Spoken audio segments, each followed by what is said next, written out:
If you were raised to be independent and self-sufficient like I was, admitting you need support can feel like you're undercutting what makes you, you. So we avoid it at all costs, and we get really good at helping other people before we learn to ask for help ourselves. Simply put, there's already a lot of fear, social stigma, and ignorance around mental health. And when work is the main source of your stress, there's a tendency to ignore the symptoms altogether because everyone has to work, right? So instead of confronting the issue head on, millions of people find other ways of coping, ignoring the damage we're doing to our bodies, minds, relationships, and families. It's pretty clear that mental health is becoming more of a topic that people are comfortable discussing, but there's still a long way to go. And I know that you're a psychotherapist. Mm-hmm. But what's the difference between a counselor, a therapist, a life coach, a psychotherapist? Like, what is unique about kind of your discipline?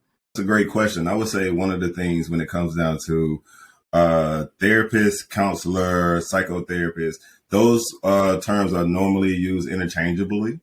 But then, so for me, my professional background, my degree is in clinical mental health counseling.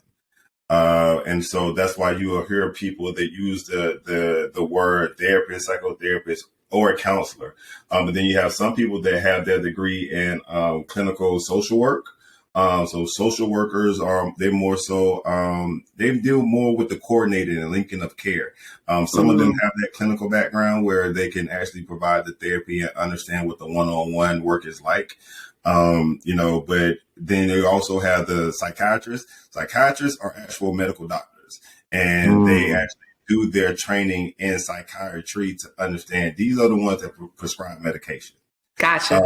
And so then you got psychologists. Psychologists are the ones that do a lot of the testing. So, people that do ADHD testing or testing for autism or, educational testing, all of those particular things. Those are individuals that do that.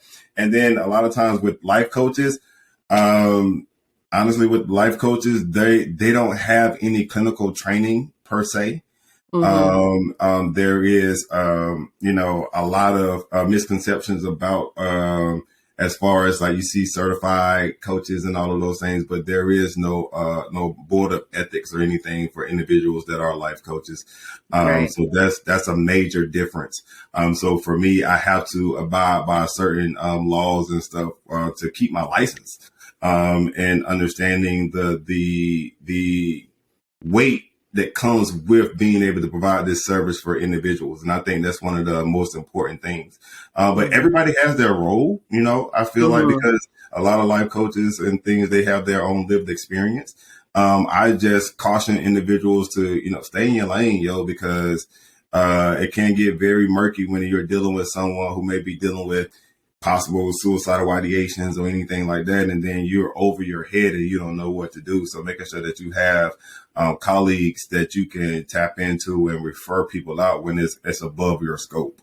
Yes. Yeah. Does the symptom or the experiences of the person kind of dictate the starting point? So if they're just looking for an outlet, a sounding board, would they lean more towards talk therapy versus if they're experiencing something more, I'm going to say extreme, like suicidal thoughts or disassociation, they might start somewhere else?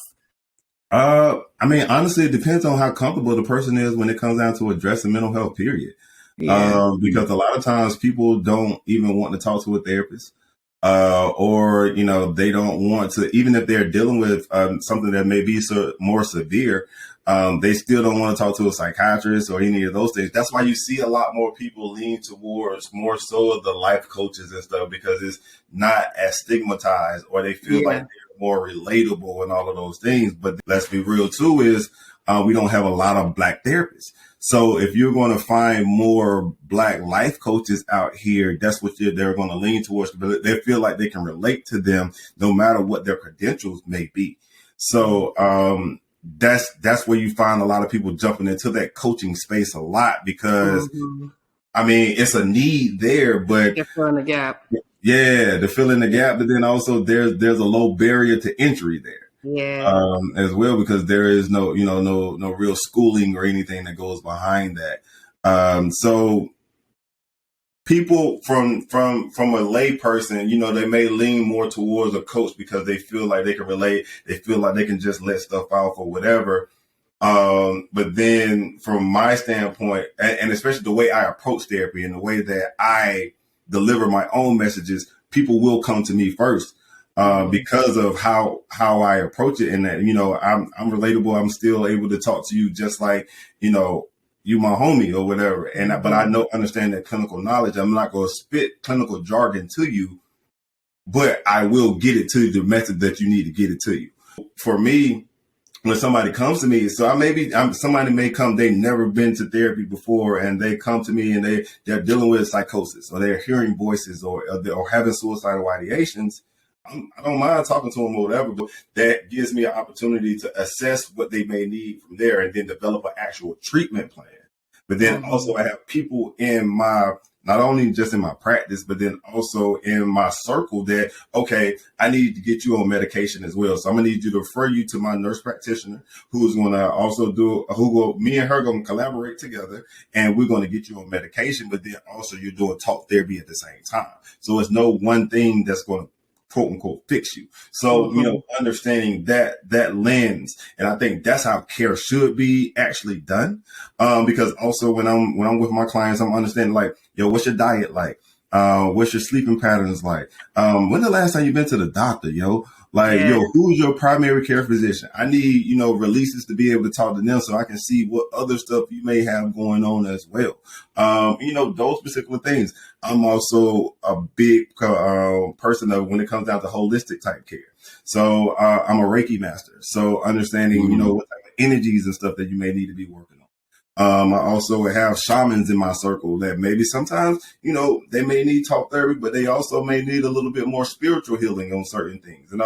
So combining all of these different methods is the way I look at it. And depending on where people start, it actually depends on where they are in their actual journey and where they feel comfortable with. We hope you enjoyed this episode of Cashing Out the podcast. To see more videos like this, please subscribe to our YouTube channel and be sure to turn on your notifications. To get your copy of Cashing Out the book, visit Amazon.com, Barnes & Noble, your local bookstore, or download the audiobook on Audible.